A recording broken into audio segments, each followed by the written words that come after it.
Taj pritisak na mene kao vjernika je bio sve veći i veći. Ubrzo smo se i razišli i faktički ja sam ostao sam. Međutim, vrhunac, kažem, iskušenja sam doživio u avgustu 1993. Znači, Bog mi je darovao slobodu, darovao novu priliku. Problem je bio u tome što umjesto da se Bogu zahvalim i približim više nego ikada, ja sam otišao u potpuno drugu krajnost. Počeo je rat i ja sam bio jedan od onih koji je mislio da će to trajati ne znam koji dan, međutim odužilo se. Ja vrlo brzo priključio sam se teritorijalnoj odbrani, odnosno uličnim stražama koje smo imali na Gorici.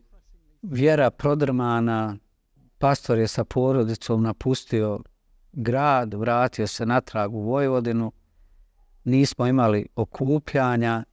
Povremeno bih vidio braću, ne znam, Sajda i Sašu, ali uglavnom pritisak je počeo da raste. Ja ovo ne govorim kao neku univerzalnu teologiju.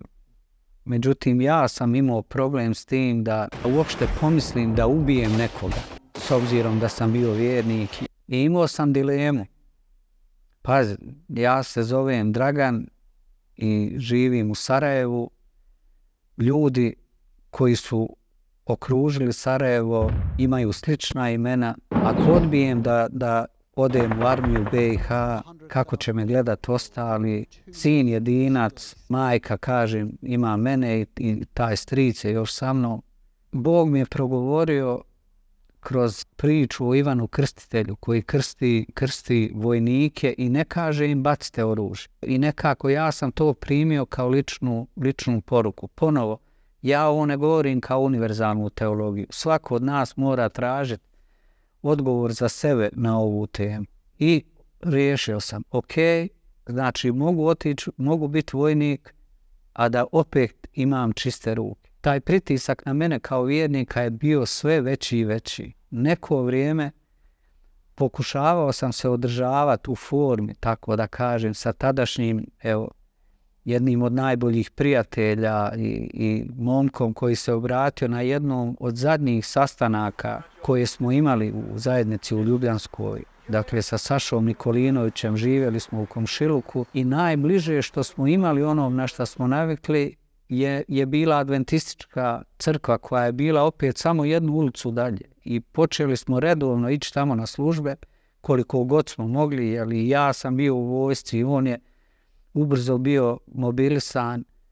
Međutim, u jednom momentu naišli smo na jednu propovijed koja jednostavno za nas barem zatvorila vrata i prestali smo ići tamo. Negdje u septembru 1992. pogine Said, kažem, maltene više nemam zajedništvo ni sa kim. Tek s vremena na vrijeme sretnem nekog od vjernih, čitam sve rjeđe, molice sve teže, glad, zima, snalaženje za drvo, za vodu. Ljudi koji su bili ovdje znaju kako je to izgledalo. U januaru 1993. desi mi se grozna stvar. Ljudi, poslije sam saznao i ko i kako, odvedu mog strica, dakle ono koji je imao Downov sindrom.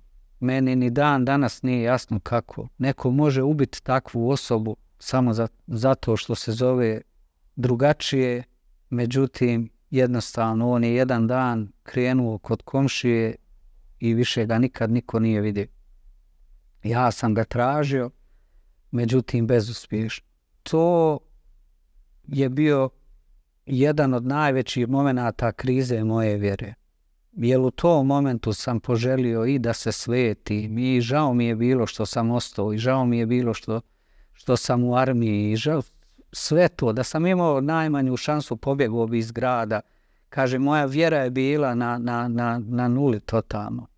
Ta ružna osjećanja su rasla, međutim vrhunac, da kažem, iskušenja sam doživio u avgustu 1993. Znači, nakon možda 6 mjeseci, kad sam otišao kod Saše da prekratimo vrijeme, da igramo malo preferensa i njegov rođak, on i ja, smo upravo bili u sred partije kad su u Sašin stan upala dvojica momaka sa oružjem i njegovog rođaka i mene, bez obzira, kažem, što sam ja bio u vojsci i bio pripadnik vojske BiH, odveli i faktički zatvorili u nešto što bi neko nazvao logorom. Odveden sam na Bistrik, tamo su me ušišali, maltretirali, poveli na, čini mi se, Zelengorska ulica na Trebeviću i tamo sam proveo 3 sedmice. Znači, okruženje u kom se život mogu izgubiti u svakom trenutku. Mi nismo živjeli na prvoj liniji, mi smo pravili prvu liniju. Svi ti ljudi, svi mi koji smo bili pokupljeni negdje iz nekih stanova, s ulica i jednostavno, to je bilo to. Moja vjera je totalno pala. I onda, nakon 3 sedmice, desi se čudo. Jednostavno, nešto što nisam mogao ni sanjati. Imao sam jednu prijateljicu, Egipćanku, divnu ženu koja je živjela u našem gradu. Ne mogu ulaziti u mnogo detalja, ali ono što je bitno je da jednog dana, dakle u toj Zelengorskoj, dok smo bili za ručkom, došla su dvojica naoružanih momaka i rekli su mi da me traže u štabu na Bistriku. Ja sam iskreno rečeno mislio da je to, da je gotovo, da ću biti ubijen. Međutim, kad smo sišli dole, došli smo do štabne kapije. Ja sam na kapiji vidio lice te Egipćanke i njenu malu kćer.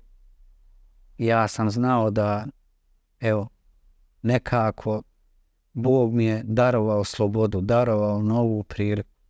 Problem je bio u tome što umjesto da se Bogu zahvalim i približim više nego ikada, ja sam otišao u potpuno drugu krajnost. Znači, ja sam jednostavno pukao po svim šavovima. Raspao sam se. I tad je krenuo period od godinu dana, možda i malo više, kad sam živio gore nego što sam živio ikada prije nego što sam upoznao Krista. U gradu gdje su ljudi umirali od gladi, postojalo je mjesto blizu moje kuće gdje sam u svakom trenutku mogao da odem. Imao sam ključeve i mogao da biram šta ću da pijem.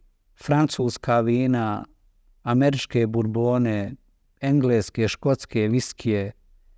Znači, neograničene količine. Đavo će te opskrbiti svim na šta si osjetljiv, samo da te udalji od Boga. Počeo sam da pijem, s alkoholom je došlo i sve ostalo. Pazi, ja sam imao ta momentalna uživanja, jer skupila bi se raja, bilo bi muzike, plesa, pjevanja, ovog, onog, naravno puno alkohola. Svako jutro bi me dočekao glas savjesti koji je govorio, zar tako živi jedan kršćanin? Ja sam bio očajan, ali ja nisam imao snage da se oduprijem. Dok god je to mjesto bilo otvoreno za mene, ja nisam imao snage da kažem ne. Međutim, Bog mi je dao dovoljno snage da počnem da molim da nekako ta vrata budu zatvorena za mene.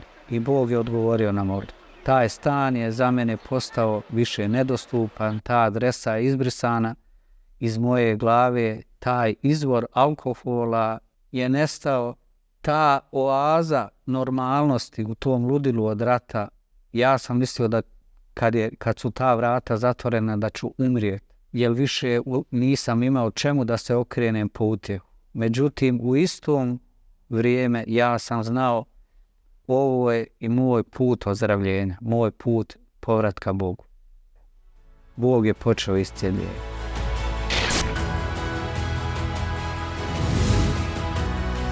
Bog počinje oko mene praviti strukturu, jer počinje ta okupljanje male grupe kršćana ko će sad voditi to zajedništvo.